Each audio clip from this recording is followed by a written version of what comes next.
મિત્રો ઘણી બધી એવી ગંભીર સમસ્યાઓ છે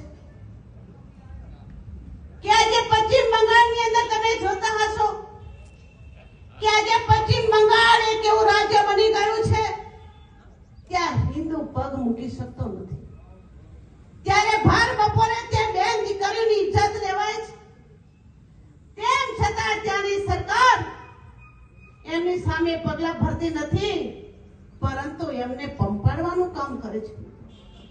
મારે તમને કહેવું છે કે આ વિસ્તારને ફરીથી તમારે બીજો પશ્ચિમ બંગાળ બનાવવો છે. આપણા કોંગ્રેસના ઉમેદવાર પણ મમતા બેનર્જી 2 છે.